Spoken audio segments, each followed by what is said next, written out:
Thank you, Rich. Right, Colin. This is Colin Richman from RX Info, and he's going to be talking about my favourite secondary care data. Oh, thank you very much. I feel that was a good introduction. Thank you so much, and thank you to the Bennett Institute for our invitation here today.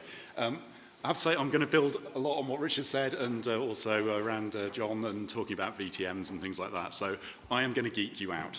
Okay, we are here to go and look into data. We're going to go and work thoroughly quickly. So 22 years, I've got to distill down into 9 minutes. Here we go.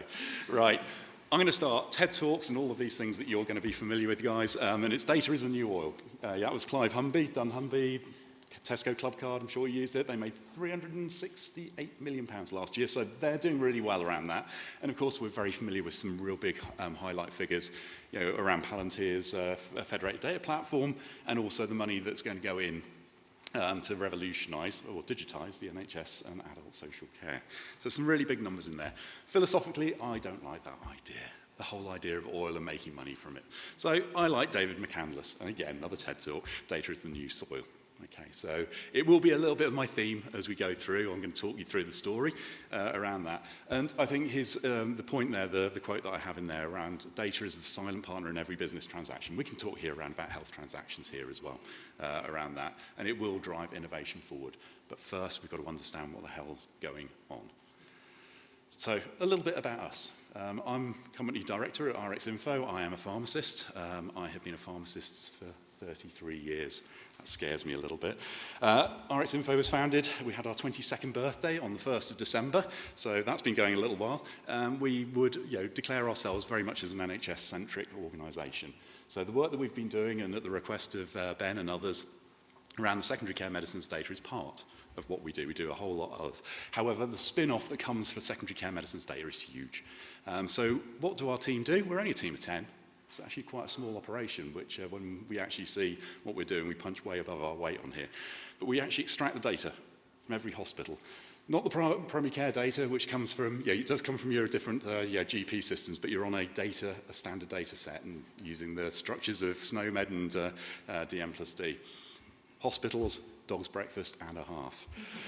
So we get this data, we extract it, we transfer it, we collate it, we layer it, we maintain it, we deliver the secondary care medicines data, and so much more.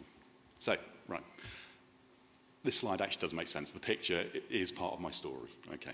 But first off, why the hell, what the hell can we do around medicines data? So it was identifying the need for hospital data, and this was my job as formulary pharmacist down in the same sort of area as Richard. I've known Richard quite a lot of years through here, but I worked at Royal Devon Exeter Hospital, and one of my jobs was joint formulary pharmacist. And at the time, PPIs were really expensive. So we were actually having a look and going, right, how do we actually benchmark ourselves as an Exeter hospital together with our peers around there? So I got the data from all the hospitals and then basically bashed my head against the table multiple times because it was non-standard.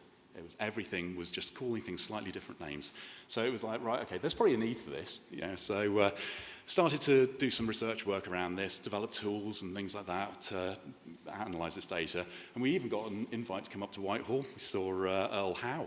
So that's back a while, isn't it, David? And it wasn't you, the Chief Pharmaceutical Officer here. I'll give you exoneration here.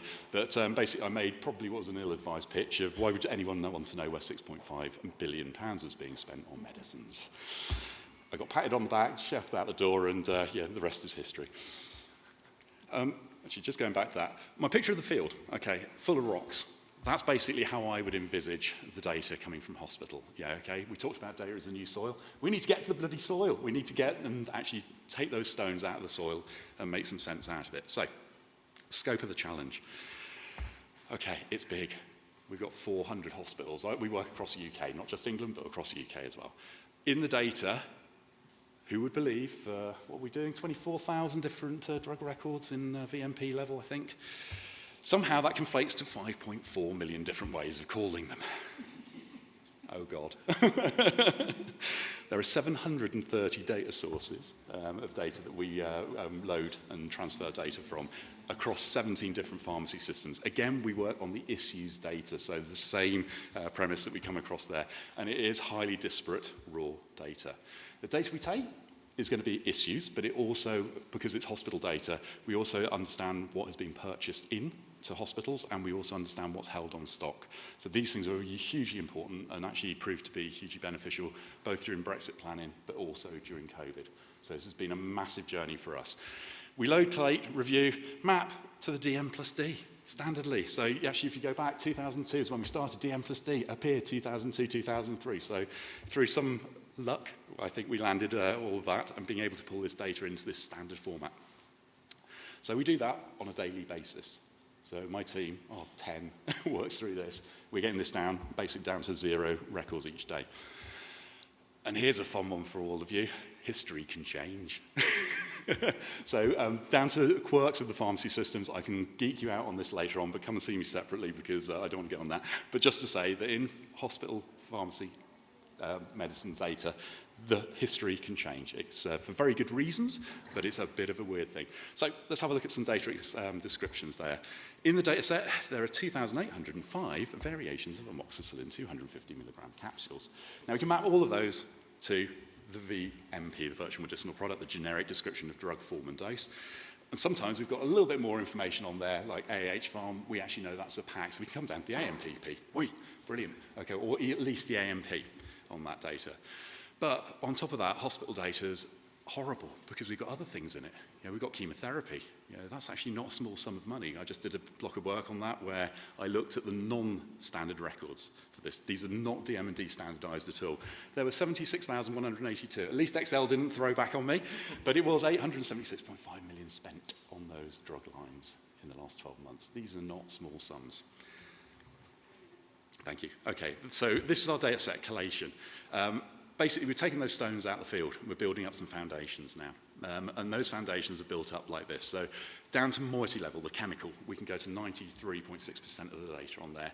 Generic description, VMP, we're at 92.5, okay? And actually, the rest of it are all things that are consumables or cannot be mapped to a DM&D. So we know about the whole thing. And that whole layering process that we do is huge. But 51% of our data is actually mapped to a generic name, or sorry, not the generic name, but the actual brand name and pack size is GTIN compliant, which is amazing looking at that disparate data set. Further layering, these are the things that we do on there. We add ATC DDDs. So again, any of the geeks in you in the room will know this stuff. It's all the World Health Organization's BNF. We map down to the specialty to which that drug went to. We understand things about radiopharmaceuticals, aseptic compounded products, parenteral nutrition, nice tags. It's all in their data. And we also then denominate it by things that are sensible for hospitals. So these are denominators of population by HES data of admissions and things like that. And also service critical data comes into us around about national medicines contract prices, so we can actually look at variance around that. And the outcomes of that has been significant. We believe through scrutinizing the data that comes through our system, between 2 and 4 million per month is being saved to the NHS. It's massive. So we're really, really proud of ourselves on that one. And on top of that, medicine shortage data, and those of you working in hospital will know, epidurals, they're a big thing at the moment. So we're working through the data and making sure we can show stock hold and things like that around that. And then on top of that, we've now got foundations. We've taken the stones out of the field, we're building things, growing the data. We can build rooms and we can build a nice house on top of that. And that's what we do, we build the tools. These are NHS facing primarily, which is the define, refine, combine, etc. under there. And we also do a huge amount for our over almost 15,000 user base in there. So what we do in working within the NHS is quite considerable.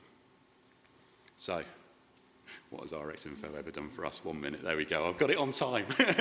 So, secondary care medicines data is a part of it, but apart from the extraction, collation, standardization, data layering, software development, antimicrobial stewardship, shortage prediction, biosimilar uptake, quality control, I didn't put that one in there, medicines optimization, data training, the training, Lord Carter's review, contracting volumes, contract variance, pandemic response, policy support findings, financial savings. What has RxInfo ever done for you? Secondary care medicines data. So there's a huge amount in there, but thank you so much.